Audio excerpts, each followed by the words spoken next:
최근 스트래티지에서 출시한 우선주들입니다. STRK, STRF, STRT. 보통 우리 같은 일반 투자자들이 우선주에 투자하는 경우는 많지 않기 때문에 이 우선주들이 정확히 무엇인지 궁금해하시는 분들이 많은데요. 스트래티지 주주라면 반드시 이해하고 있어야 할 개념이고, 스트래티지 주주가 아니더라도 매년 10%에 가까운 배당을 받기 위해 이 우선주들에 관심이 있으시다면 역시나 이 상품들이 무엇인지 정확히 이해하고 투자하셔야 합니다. 모든 기업들의 자본들은 이런 자본 구조로 이루어져 있습니다. 가장 위에 있는 자본일수록 가장 많은 보호를 받게 되죠. 여기서 보호란 그 회사가 망해서 청산될 경우 그 회사를 매각하고 난 뒤에 잔금을 어떤 순서로 받느냐를 뜻하죠. 그래서 여기 보시는 것처럼 이런 채권 보유자들이 가장 높은 위치에 있기 때문에 가장 먼저 그 잔금들을 받을 권리가 있고요. 그 뒤로 전환사채, 그 다음이 우선주, 그리고 마지막이 우리가 보통 사는 일반주입니다. 자, 그럼 이번엔 스트래티지의 자본 구조를 봐볼까요? 컨버트라는 것이 가장 위에 있는 게 보이네요. 이게 많은 분들이 아시는 전환사채입니다. 그리고 그 다음 순위가 STRF, STRK, STRT죠. 같은 우선주라 해도 이 자본 구조에서 차지하는 위치가 다릅니다. STRF부터 시작해서 이 순서로 잔금을 받기 때문에 STRF가 가장 안전한 우선주인 거죠. 그런 이유로 원금 보전을 가장 중요시 생각하는 픽스드 인컴 투자자들에게 가장 어필하는 상품이다 해서 이렇게 왕관 표시가 있는 겁니다. 그리고 밑으로 갈수록 더 많은 리스크가 있는 대신에 더 많은 수익을 기대할 수 있죠. 자, 그리고 이 표는 이 우선주들을 한눈에 보기 쉽게 요약해 놓은 건데, 처음 이 표를 보게 되면 뭐가 뭔지 잘 이해가 안 가죠. 이 표를 이해하기 위해선 투자자로서 알고 있어야 하는 개념이 두 가지 있습니다. 바로 Effective Yield와 BTC Rating이죠. 먼저 Effective Yield를 얘기해 보자면 각각의 우선주에는 Liquidation Price라는 게 있습니다. 이 가격은 만약 스트래티지가 망했을 경우 그 우선주에 투자한 사람이 우선주 하나당 받게 되는 가격을 뜻합니다. 예를 들어 STRF의 경우 요즘 한 주당 120불이 넘어가는데 이 우선주의 리퀴데이션 프라이스는 100불입니다. 즉, 여러분이 한 주당 120불에 100주, 12,000불을 투자했는데 이 회사가 망하게 된다면 이 회사의 청산 뒤 돌려받게 되는 돈이 10,000불이라는 거죠. 그리고 이 리퀴데이션 프라이스를 알고 있어야 하는 이유가 있습니다. 이런 배당률의 기준이 바로 이 가격이기 때문이죠. 여기 보시면 이렇게 10% 캐시 디비던드 쿠폰이라고 써져 있는데 이것만 보시고 STRF에 12,000불 투자하면 내가 투자한 돈의 10% 1,200불을 1년에 배당으로 준다는 거구나 라고 생각하시면 안 됩니다.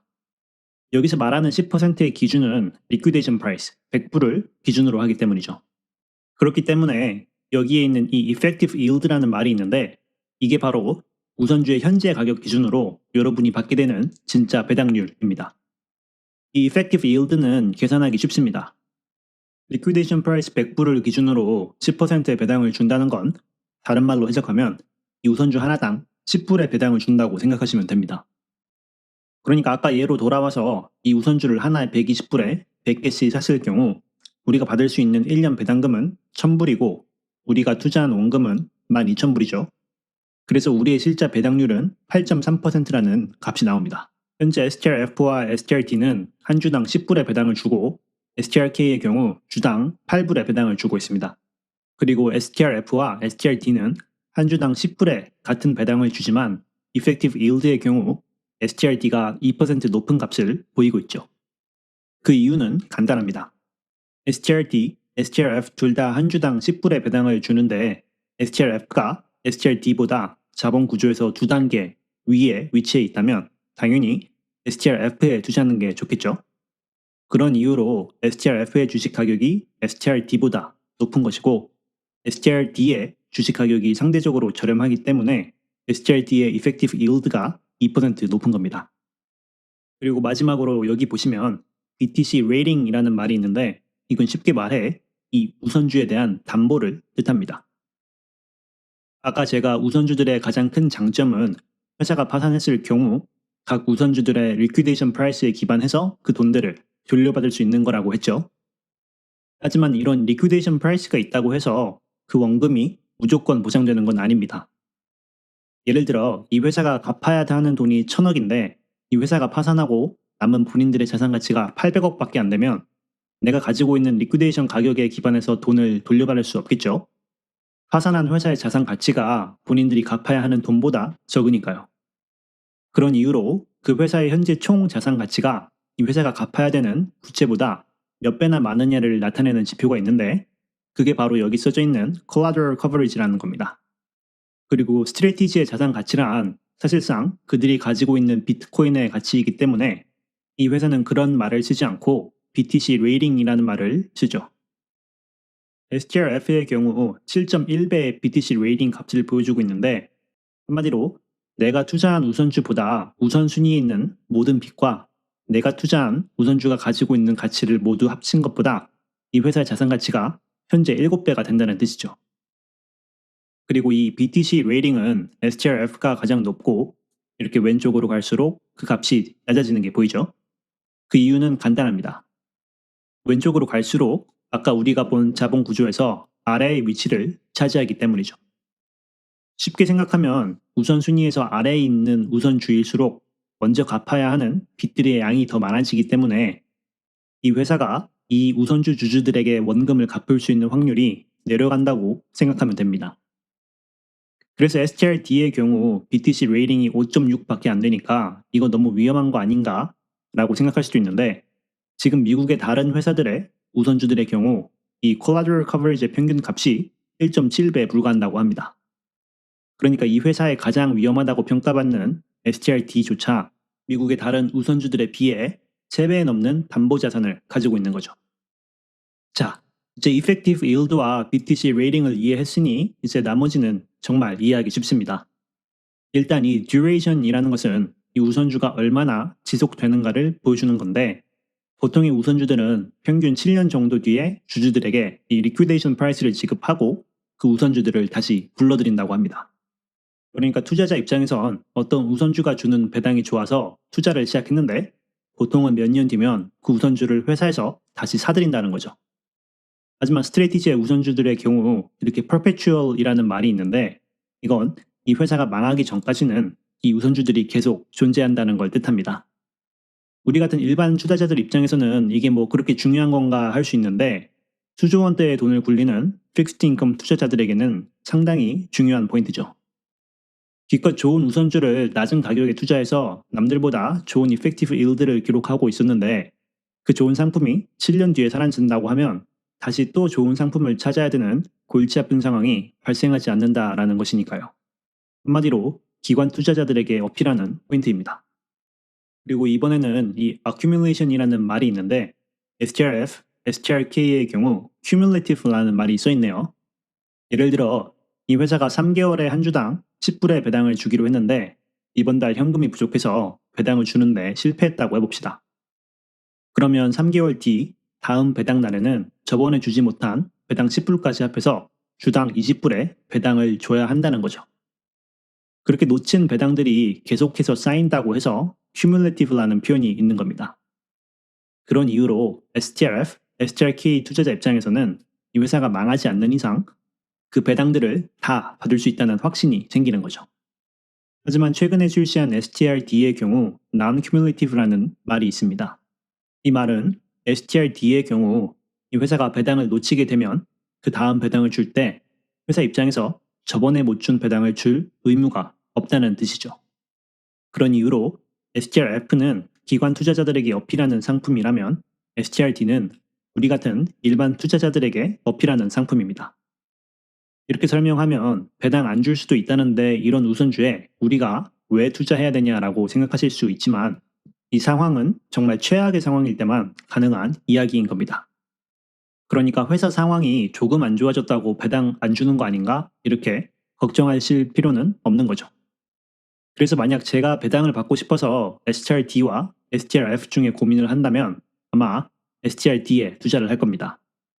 정말 최악의 상황이 발생해서 배당을 못 받는 게 걱정돼서 이렇게 1년에 2%에 가까운 배당을 포기하고 싶지는 않기 때문이죠. 자, 다음으로 넘어가서 이거는 이 우선주들이 IPO를 하고 나서의 수익률을 보여주는 건데 요즘 이 우선주들이 많이 상승하면서 수익률이 상당히 좋죠. 그만큼 기관 투자자들에게 최근 들어 많은 관심을 받고 있다는 증거죠. 그리고 이거는 비트코인과 이 우선주가 얼마나 상관관계가 있느냐를 보여주는 건데 STRD와 STRF의 경우 그 상관관계가 제한되어 있다고 하는데 STRK의 경우 이렇게 MSTR에 Perpetual Call Option이라는 말이 있네요. STRK만이 가지고 있는 특이한 점이 있는데 바로 MSTR의 주식이 하나당 1000불이 넘어가게 되면 STRK 주식 하나당 0.1주로의 MSTR 주식으로 변환이 가능하다는 점입니다. 예를 들어 STRK가 100불일 때 10,000불을 투자해서 100주를 사게 됐고 시간이 지나서 MSTR의 주가가 1,500불로 거래되고 있으면 본인의 STRK 주식 100주를 MSTR 주식 10주로 바꿀 수 있다는 거죠. 그렇게 되면 그 MSTR의 주식 가치가 15,000불이니까 이득을 보게 되는 거죠. 앞으로 MSTR의 주가가 어떻게 될지는 아무도 모릅니다. 5년, 10년이 지나서 MSTR의 주가가 한 주당 5,000불에 거래될 수도 있죠.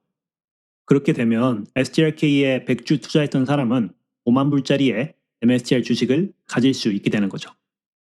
그리고 그 전환의 기간이 정해져 있지 않다 해서 역시 아까 우리가 봤던 perpetual, 영원하다라는 표현이 써져 있는 겁니다.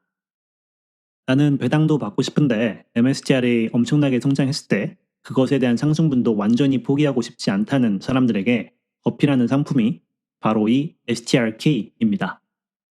매년 배당을 받으면서 혹시라도 MSTR이 엄청난 상승을 하게 되면 이득을 볼 수도 있고 이 회사가 그 정도로 성장하지 않더라도 이런 나쁘지 않은 배당을 받을 수 있기 때문이죠. 하지만 이런 우선주들에 투자하기 전에 드는 의문점이 하나 있죠. 이 회사는 그래서 어떻게 배당금을 지불할 수 있는가? 이 우선주들의 배당금은 결국 일반주, MSTR의 ATM을 통해서 나옵니다. 지금 보시는 이 그래프가 이 회사가 ATM, 즉 주식을 만들어서 팔고 얼마나 많은 자금을 모았는지를 보여주는 그래프인데 이 위에 있는 그래프가 일반 주식을 팔아서 모은 자금을 보여줍니다. 불과 6개월 정도의 시간 동안 일반 주식을 팔아서 23.9 빌리언이라는 돈을 마련했다는 건데요. 지금 이 회사가 운영하고 있는 우선주 3개의 시장 가치가 다 합하면 대략 3.3 빌리언 정도 된다고 합니다. 쉽게 계산을 하기 위해서 3.3 빌리언 정도의 우선주에 매년 10%의 배당을 지급해야 된다고 하면 매년 330 밀리언의 배당을 지급해야 된다는 계산이 나오죠. 거의 매주 500에서 1빌리언 정도의 자금을 일반주에 대한 ATM을 통해서 마련하는 이 회사에게 매년 330 밀리언이라는 돈은 너무나도 적은 돈입니다. 거기에 더해 아무도 주목하지 않는 이 회사의 소프트웨어 부서에서 기록하는 매출이 1년에 450 밀리언 정도 되니 지금의 우선주 배당금은 소프트웨어 사업을 통해서만으로도 감당이 가능한 상황이죠. 설사 이 우선주들의 시장 가치가 10배 성장해서 지급해야 되는 배당 역시 10배 상승, 3.3 빌리언에 달한다고 하더라도 지금까지 이 회사의 일반주에 대한 ATM 규모를 보면 절대 감당 못할 숫자가 아니죠. 그리고 여기서 바로 이 우선주들에 투자하기 전에 주의할 점이 있습니다. 이 우선주들에 투자한다는 건 MSTR이 장기적으로 계속해서 성장하는 회사라는 믿음을 바탕으로 하셔야 한다는 거죠. 기관 투자자들이 이런 우선주들에 투자하는 이유는 이렇게 다른 우선주들에 비해 압도적으로 높은 BTC 레이팅을 보여주기 때문입니다. 하지만 만약 비트코인의 가격이 계속해서 하락하게 된다면 MSTR의 비트코인 보유 가치 역시 하락하게 되는 거고 BTC 레이팅 역시 따라서 하락하게 되겠죠. 그렇게 되면 기관 투자자들이 이 우선주들을 팔 수도 있고 혹은 더 이상 이 우선주들에 더 많은 자금을 투자하지 않을 수도 있습니다. 그에 따라서 이 우선주들의 가격 하락이 생길 수도 있죠. 비록 MSTR 본주에 비하면 그 하락의 폭이 그렇게 심하진 않겠지만 그렇다고 해서 절대 하락하지 않는다 이런 건 아니라는 말이죠. 거기에 더해 또 아셔야 하는 게 제일러와 이 회사의 앞으로 목표는 이런 우선주들의 ATM을 하는 겁니다. 한마디로 이런 우선주들을 더 발행해서 자금을 모으겠다는 거죠. 지금 보시면 일반주에 대한 ATM은 57% 이렇게 많이 진행된 게 보이는데 픽스드 인컴이라고 표시된 이 두 번째 그래프는 19%밖에 진행이 안 된 게 보이죠.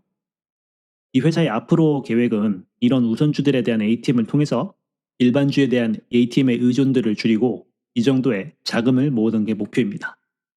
지금까지는 이 우선주들이 최근에 출시되었기 때문에 그 ATM의 사이즈가 상대적으로 적었고 그로 인해서 이런 우선주들이 좋은 주가 상승을 보여줬다고 생각할 수 있는데요. 앞으로 있을 우선주들에 대한 ATM이 이 우선주들의 주가에 어떤 영향이 있을지는 아무도 모르는 거죠. 정확한 영향은 앞으로 두고 봐야 하겠지만 지금까지 있었던 이렇게 좋은 수익률을 단기적으로 기대하지 않는 게 좋을 것 같다는 게 제 개인적인 생각입니다. 자, 그럼 이 우선주들에 관심이 있으신 분들은 각 우선주가 가지고 있는 장단점과 이런 앞으로 있을 ATM에 대한 면에 대해서 생각해 보시고 성공적으로 투자하시길 바라면서 오늘 영상 마무리해 보겠습니다.